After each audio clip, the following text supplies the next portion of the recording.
Zap Crypto. Tous les jours, toute l'actu crypto au même endroit. Et pour me soutenir, abonne-toi et active la cloche pour ne pas manquer le prochain Zap Crypto.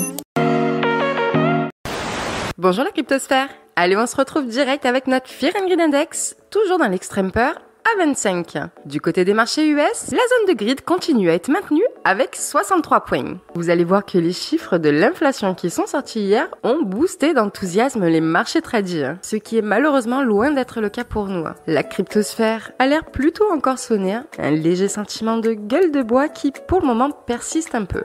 Du côté du Zap Crypto, nous avons eu pas mal de nouveaux arrivants, donc bienvenue à tous les nouveaux zappeurs et zappeuses qui nous rejoignent. Sachez que vous pouvez retrouver en description de chaque Zap Crypto tous les timecodes de la vidéo répartis dans 4 chapitres. Les news importantes, les marchés tradis, les analyses techniques côté crypto et un chapitre qui rassemble toutes les news du côté NFT, Metaverse et Play to Earn. Tout ceci facilitera votre navigation tout au long du Zap. N'oubliez pas de laisser un petit commentaire sous tous les Zap Crypto de cette semaine si vous souhaitez tenter votre chance pour gagner un NFT. Tous les tirages au sort auront lieu dimanche en live sur Twitch à 22h. Mais d'ici là, on se retrouve demain pour le dernier Zap de la semaine.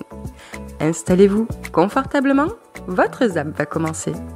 Je vous souhaite une excellente journée ainsi qu'un excellent week-end. Bon visionnage à tous. C'était Zap Crypto. Il y a un individu que j'aime beaucoup et qui est assez peu connu. Et j'aimerais qu'il le soit parce que je prend un plaisir immense à écouter ce qu'il dit. Il fait ça en podcast. L'image n'est pas très intéressante, mais ce qu'il dit est primordial. Il parle de Bitcoin, il parle de société, il parle de politique, il parle d'énormément de choses très intéressantes. Il s'agit de Faune Radio. Pas Fun, F-U-N pour celles et ceux qui ont mon âge, mais Faune comme la faune, comme les animaux. Donc F-A-U-N-E, Radio. C'est sur Twitter. Et il sort une phrase sortie de son contexte qui est merveilleuse, qui est une phrase de Victor Hugo, qui dit « Ceci tuera cela ». Alors, ceci tuerait cela, pour ceux qui connaissent un peu les ouvrages de Victor Hugo, il parle de l'imprimerie. Il parle effectivement que l'imprimerie a tué la cathédrale, a tué en fait une façon de catholicisme, une manière de transmettre le catholicisme qui était effectivement avec le prêtre qui dit en latin la messe, et qu'effectivement l'imprimerie a permis à tout le monde d'accéder à la Bible et donc de créer le protestantisme. Eh ben, protestantisme est un mot et je protesterai aussi, puisque effectivement, ce que Bitcoin aura permis, ce que les cryptos ont permis, c'est que d'une manière ou d'une autre, on se sera intéressé à la valeur, on se sera intéressé à ce qu'est la monnaie, on se sera intéressé à ce qu'est le commerce, à ce qu'est l'économie. Et on ne sera pas en train d'écouter les prêtres sur BFM ou sur d'autres chaînes avec leurs cravates et leurs soutanes de para qui vont dire ce que doit être la monnaie. Mais nous aurons chacun des livres, chacun des méthodes de nous faire nous-mêmes l'idée de la monnaie. Puisque, mesdames et messieurs, l'économie et la monnaie n'est pas une science exacte. Comme disait Aristote, la monnaie n'est pas naturelle, c'est une convention sociale. C'est nous qui décidons ce qu'elle doit être et c'est nous qui décidons comment elle doit être marchée.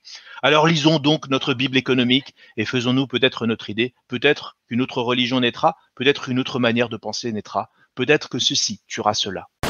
On s'aperçoit de choses qui sont beaucoup plus lourdes, et bien que Sam Bankman-Fried aurait détourné les fonds de ses clients pour sauver Alameda Research déjà au moment de l'affaire Terra. Vous vous souvenez, quand Three Arrows Capital a fait faillite et a entraîné des faillites en chaîne, notamment celle de Voyager. Et en fait, pourquoi FTX à ce moment-là, FTX s'est positionné en disant qu'ils allaient racheter Voyager. C'est pour ça que tout le monde présentait FTX comme une plateforme extrêmement en bonne santé en fait, et donc qui était capable d'aller racheter tous ces acteurs en difficulté. En fait, c'était bien plus grave que ça. C'est que en fait, Sam Bankman-Fried apparemment, d'après les éléments de nos amis de Cryptost, eh bien ils auraient tout simplement, Sam Bankman-Fried aurait utilisé près de 4 milliards pour renflouer Alameda Research à ce moment-là, et ils voulaient racheter Voyager parce que ils étaient exposés à 500 millions sur Voyager. En gros, ils avaient fait un prêt sec à Voyager et l'idée c'était de récupérer Voyager pour ne pas perdre ces 500 millions. Oui, en fait ils sont déjà dans une situation catastrophique depuis l'événement de Terra Luna. Et on a SBF, le patron d'FTX, qui vient de publier un long thread. Honnêtement, le thread est long et il n'explique pas grand-chose. C'est toujours pas clair du tout. En tout cas, il s'excuse au moins, c'était la moindre des choses. Il dit « Je suis désolé, I fucked up, j'ai merdé ». Et il continue en fait en essayant d'expliquer ce qui s'est passé.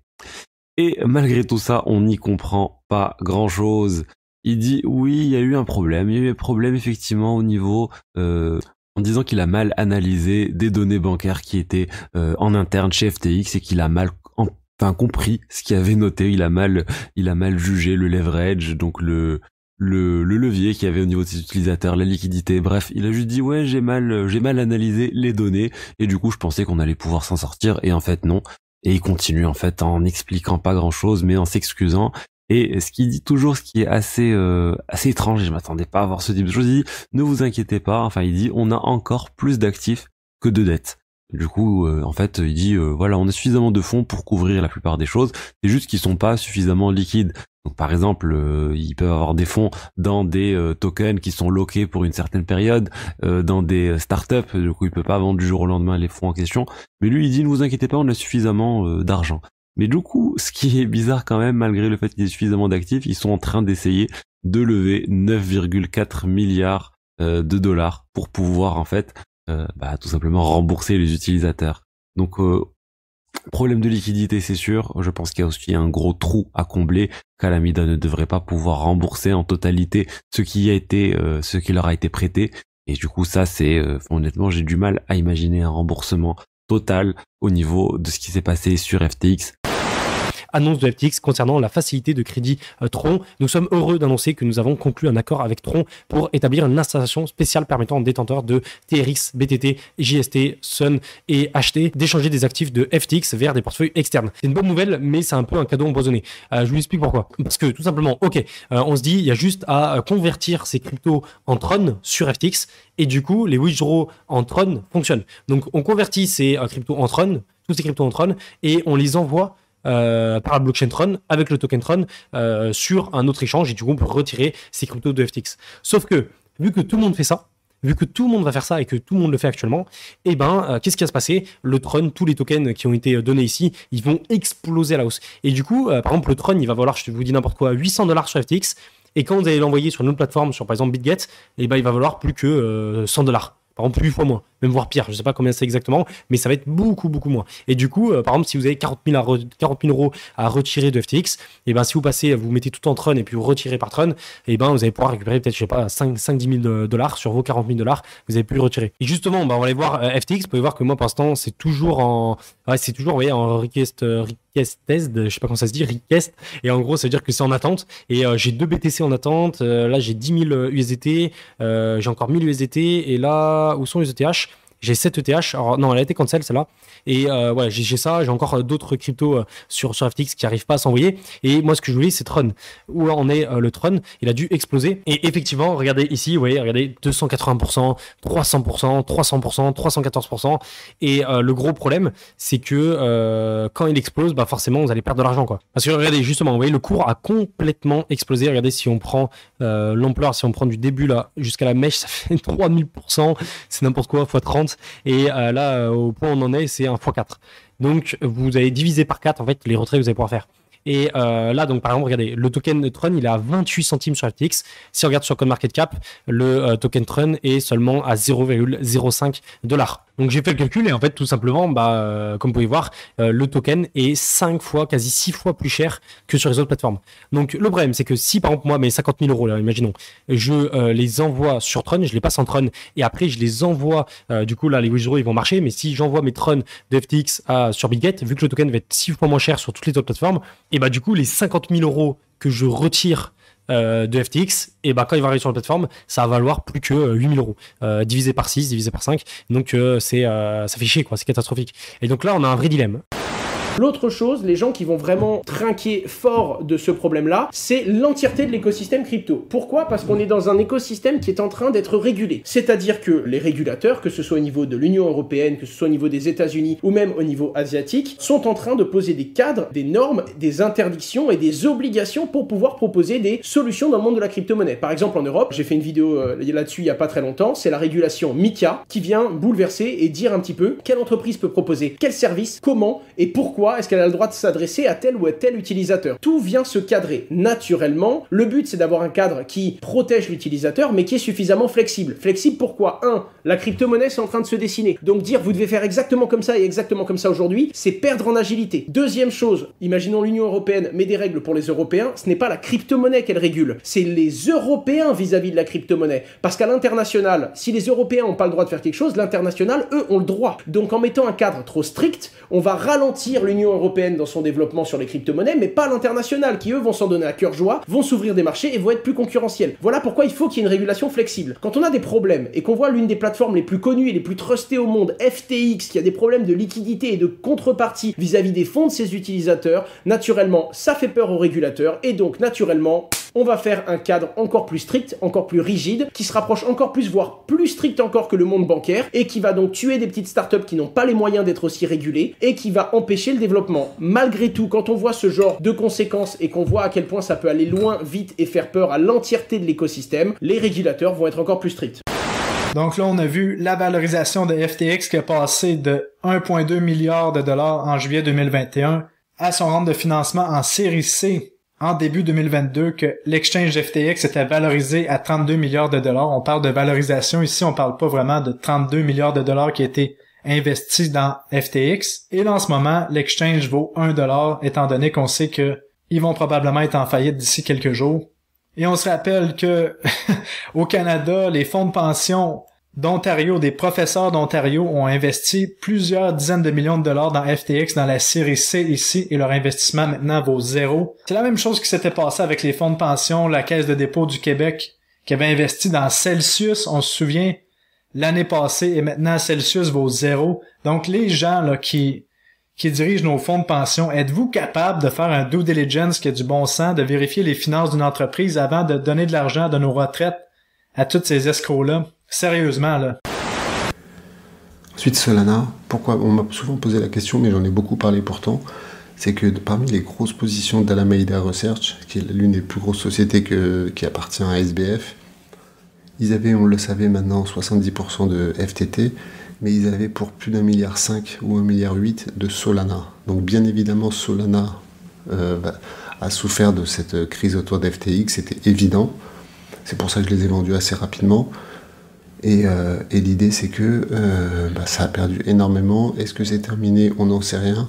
Mais en tous les cas, malheureusement, Solana, en plus des bugs récurrents qu'ils ont sur leur plateforme, ils n'avaient pas besoin d'FTX pour déjà être en sous-performance. Là, c'est peut-être le coup de grâce, je ne sais pas trop, mais ou peut-être il y aura des opportunités, on verra. Donc aussi, parce que les mauvaises nouvelles s'enchaînent, ils ont eu énormément de bugs. Il y a le fait que FTX avait des grosses positions en milliards, quasiment en plusieurs milliards de Solana. Et en plus, ils avaient un gros déblocage. Alors, c'est pas un déblocage, c'est de l'unstacking, c'est-à-dire qu'ils vont déstacker énormément de tokens. Mais heureusement pour eux, c'était prévu le 10, c'était hier, et heureusement ils l'ont annulé. Ils ont fait retour arrière, heureusement, parce que ça aurait pu encore plus finir le token. L'équivalent de quasiment 1 milliard de Solana qui était débloqué du stacking. Alors, débloqué du stacking, ça ne veut pas dire qu'ils vont les vendre, mais en général, quand même, c'est pour les vendre. Ils ont décidé de retarder cette échéance. Donc, c'est une bouffée d'oxygène pour eux. Après, à un moment donné, ils vont les sortir. Donc, il faut faire très attention sur Solana. À titre personnel, je ne touche pas à Solana. Last thing that I'll say is if you look at what precipitated some of the 2008 financial crisis, you saw a number of bilateral, bespoke, non-reported transactions happening between financial counterparties, which then got repackaged and re-leveraged again and again and again, such that no one knew how much risk was in that system until it all fell apart. If you compare that to what happens on FTX or other major cryptocurrency venues today, there's complete transparency about the full open interest. There's complete transparency about the positions that are held. There's a robust, consistent risk framework applied, and we're excited to work with the CFTC on our US licensed and regulated venue. Il y a eu l'exclusion des exchanges chinois en 2013. La même année, le sulfureux site Silk Road fermait. Il y a eu l'effondrement de Mongox en 2014, le hack de The DAO sur Ethereum en 2016. Il y a eu les révélations à propos de BitConnect en 2018. Et puis plus récemment, on a assisté à l'effondrement du stablecoin algorithmique Terra Luna, l'UST, qui a provoqué les faillites de Celsius, Voyager ou encore du fonds d'investissement 3AC. Mais je pense que rien n'arrive à la cheville de ce qu'il vient de se passer ces derniers jours. C'était digne d'un épisode de Game of Thrones. Même les OG, les Original Gangsters, qui sont là depuis des années, n'en croient pas leurs yeux. En seulement quelques jours, l'écosystème crypto est en train de connaître une suite d'événements aussi improbables qu'impensables. Et puis alors la dernière petite nouvelle qui a l'air de commencer à circuler sur internet, alors je sais pas si c'est vrai, mais si c'est vrai, je sais pas comment je vais faire pour arrêter de me marrer pendant les 3 prochaines semaines, mais il semblerait que monsieur Gary Gensler, alors monsieur Gary Gensler c'est le patron de la SEC, hein, l'autorité des marchés américaine, le superviseur des marchés qui vérifie que tous les méchants banquiers font très très bien tout juste dans leur boulot. Eh bien monsieur Gary Gensler, il semblerait qu'il travaillait à l'imparfait avec SBF, hein, monsieur Sam Bankman-Fried, vous savez, le repris de justice le plus recherché de la planète.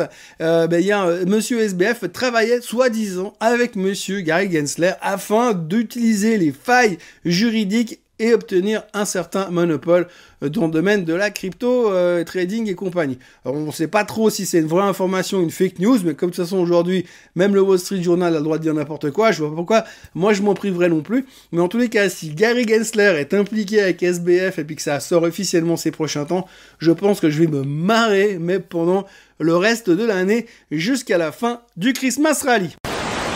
Alors du côté de l'IPC global aux États-Unis, très bien, on voit la tendance à la baisse est clairement entamée et ça continue. En fait, les attentes étaient pour 8% du côté de l'inflation globale sur une base annualisée. L'inflation est sortie à 7,7%, donc en dessous des attentes, ce qui est très, très, très positif. Sur une base mensuelle, les attentes, le consensus était d'une hausse de 0,6% de septembre à octobre. On a eu une hausse de 0,4%, encore une fois, très positif de ce côté-là.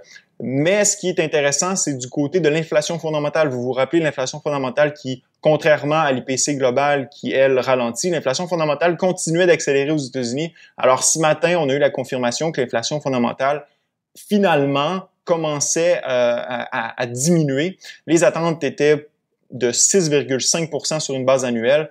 L'inflation fondamentale est sortie à 6,3%. Très, très bonne nouvelle de ce côté-là. Maintenant, si on regarde des mesures d'inflation encore plus fondamentales, qui sont un peu plus restreintes, encore une fois, ça démontre le ralentissement qui semble s'entamer. Du moins, c'est une donnée qui nous le démontre. Bien sûr, ça va prendre une série de données avant qu'on ait une confirmation, je dirais, officielle ou plus fiable que l'inflation fondamentale diminue du côté des États-Unis. Mais, somme toute, c'est une très, très bonne nouvelle. Donc nous voyons l'inflation ralentir enfin aux États-Unis, sauf qu'au mois d'octobre, elle a été ralentie artificiellement par la libération des stocks stratégiques de pétrole et de carburant aux États-Unis afin de limiter la facture de carburant à la pompe et de fuel. Pour ceux qui se chauffent, l'enjeu était électoral. En effet, le moral des Américains est étroitement corrélé au prix d'un plein d'essence et cela aurait sauvé la tête de plusieurs candidats démocrates qui auraient donc fait ce qu'il fallait pour éviter aux citoyens de se faire laminer par l'inflation. Une fois que on a contenu le prix de l'essence, comment on fait lorsqu'on n'a plus de réserve stratégique ? Eh bien, nous aurons probablement la réponse au mois de novembre, sachant qu'en plus, on devrait commencer à se chauffer après des mois de septembre et d'octobre particulièrement cléments. Donc, c'est le rallye en mode FOMO, Fear of Missing Out, avec un Nasdaq qui prend, écoutez bien, plus 6%. Le Nasdaq Composite en prend lui plus de 5,5%. Le S&P 500 plus de 4%.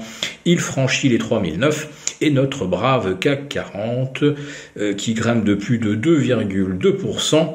S'envole vers les 6570.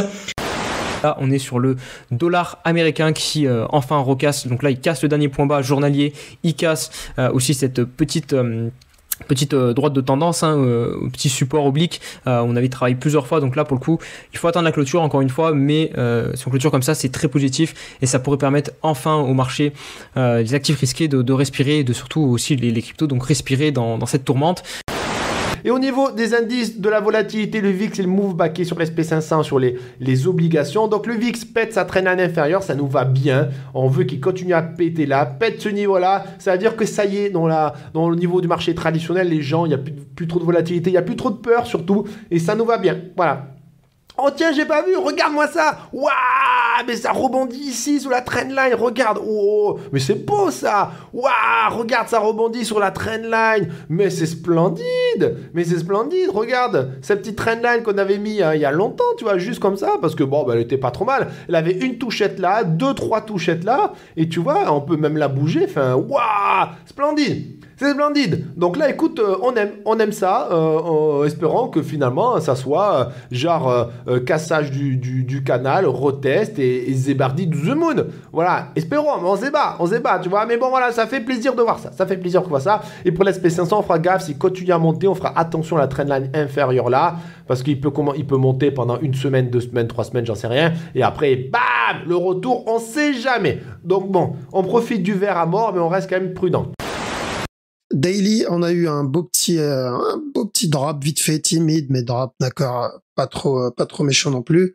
Et pour moi, c'est une bonne chose. Ok, ça secoue l'arbre un peu, ça va faire peur à la majorité des week-ends. Et on va commencer à cumuler tranquillement.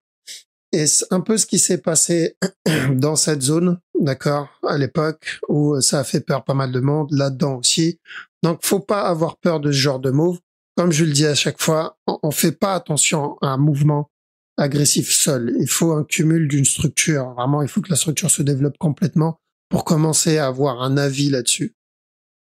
Donc moi, je prends ça comme une grosse opportunité. Et vendre ici, pour moi, c'est vraiment une mauvaise idée. Ça revient à vendre là ou là. Je veux dire, à tout moment, je me dis, on est peut-être dans cette zone. D'accord? Ils vont me dire, ouais, mais tu peux être dans cette zone. C'est pas grave, c'est une opportunité pour moi d'acheter là et ça sera une autre opportunité pour moi d'acheter là parce que je ne me concentre pas sur ça. Mon objectif, c'est pas ça. Mon objectif, c'est ça. D'accord? Même si c'est ça, ça me suffit. D'accord? Juste celui-là. Donc, et on a besoin de ces mouvements-là pour obtenir ce gros mouvement-là. On a besoin de ça. C'est une synergie entre les deux. Et on voit ici un épisode de capitulation massif, effectivement, au moment de Luna, où effectivement on a eu énormément de gens qui ont vendu à perte. Et cet épisode, le Black Swan, là, qu'on est en train de voir en ce moment, vous voyez que l'épisode de capitulation, la vente des coins à perte n'est pas aussi importante en valeur que ce qu'on avait eu. Là, on avait eu un jour à plus de 4 milliards et un deuxième jour autour des quasiment 2 ou 3 milliards. On avait vraiment eu ici 6 milliards de liquidés et vous voyez que là, actuellement, on est au milliard à peu près. C'est-à-dire aux milliards de coins qui sont vendus à perte. Pourquoi ça ? Tout simplement, si vous regardez également la structure, et c'est le point de contrôle, c'est exactement le point de contrôle que je vous ai montré tout à l'heure, à 18,5, on a énormément de gens qui ont acheté. Et ici, ce que vous regardez, c'est une échelle en logarithmique, c'est-à-dire que c'est en pourcentage, mais si jamais je vous donne l'échelle en valeur, ça va plutôt donner ça. Concrètement, ça veut dire que la majorité du marché, des coins qui ont été vendus dans cette zone, c'est-à-dire au moment où on a capitulé, étaient des coins qui avaient été acquis il y a très peu de temps. Parce qu'ils avaient été acquis dans la zone entre 18,5 et 21 000 $, admettons.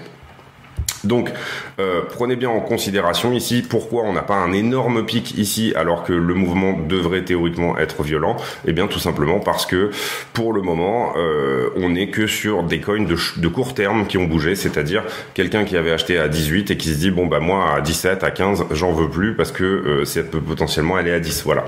Et ce qu'on voit au niveau des long term holders, qui sont les long term holders, ce sont les gens qui gardent leur Bitcoin plus de 5 mois. On ne voit pas d'épisode de capitulation ici. ici, vous le voyez, il est tout petit. Là, le drop qu'on a eu ici, il est extrêmement petit et ça ressemble un petit peu à tous les autres petits drops qu'on a pu avoir sur le chemin. Un tout petit peu plus gros peut-être. Mais concrètement, là, ça veut dire que les Diamond Hands, on va dire ceux qui ont la main forte, etc., ne sont pas en ce moment positionnés à la vente. Beaucoup de gens ici sont juste en train de stocker sur des cold wallets et d'attendre. Ce qu'il faut attendre maintenant, c'est qu'au bout d'un moment, toute cette offre à court terme, elle aura été aspirée par ceux qui veulent longuer à long terme. Donc il y aura un moment donné où il y aura plus d'offres valides, il y aura plus d'offres pas valides mais disponibles tout simplement, puisque tout le monde sera en train de dire bah non, moi de toute façon je ne toucherai pas à mes coins tant qu'ils auront pas retapé, je dis une connerie, mais les 30 000, 50 000 $, etc. Je sais pas. Et plus ou moins c'est ce qu'on voit qui est en train de se passer. Est-ce qu'il va falloir un épisode de capitulation des long-term holders? C'est une très bonne question. C'est-à-dire que là on voit cette traîne qui est quasiment parfaite, extrêmement plate, etc. Est-ce que il faudra pas secouer le cocotier à un moment donné pour que ces mecs-là donnent enfin leur coin à ceux qui font le prix finalement, qui ont là suffisamment d'argent pour le faire? C'est une question. C'est-à-dire que peut-être que cette capitulation n'est pas à ce jour finie, et peut-être que à ce jour le marché est trop fort et qu'il faut une capitulation encore plus importante de manière à ce que ces coins changent de main. Et pour l'instant on reteste la demande court terme et vous voyez qu'elle tient pas, c'est-à-dire que les supports perdent un à un, mais concrètement on n'a pas secoué le cocotier encore des long-term holders qui décident de dire bon bah ça y est, j'en peux plus, Bitcoin est à 10 000, j'ai perdu X, je vends. L'actualité suivante, elle concerne l'alpha de Ninetales, puisque cette alpha est désormais ouverte à tout le monde. Donc là, cette fois-ci, c'est free to play. Donc encore une fois, il s'agit d'un jeu de cartes. Je sais que certains d'entre vous en ont peut-être marre, mais si jamais ça vous chauffe, sachant que c'est gratuit, vous pouvez tester, ça vous engage en rien, vous n'êtes même pas obligé de créer de wallet, il me semble, pour pouvoir y jouer gratuitement. Mais si jamais vous voulez gagner des récompenses, vous allez devoir acheter des NFT, évidemment. Et si vous avez des NFT, vous gagnerez des récompenses en YDFA, c'est la crypto du jeu. Alors c'est une crypto qui n'est listée nulle part, et ils n'ont même pas de pool de liquidité. Donc en gros, ces tokens, vous ne pourrez pas les revendre contre des euros, des dollars, ce que vous voulez, quoi. Mais en revanche, vous pourrez acheter des mystery box, qui sont des NFT qui contiennent des récompenses. Alors sur la durée de l'événement de l'Open Alpha, il y a 50 000 $ en tout à se partager. Et vu que ce sont des NFT, ces mystery box, vous pouvez aussi les acheter et les revendre à d'autres joueurs sur OpenSea. Donc voilà, si jamais vous voulez tenter d'obtenir ces récompenses-là, eh bien sachez que c'est possible. Alors, ce zap t'a plu ? Dis-moi en commentaire quelle est l'actu qui t'a le plus intéressé. Et si tu as manqué les actus d'hier, retrouve juste ici le Zap Crypto de la veille.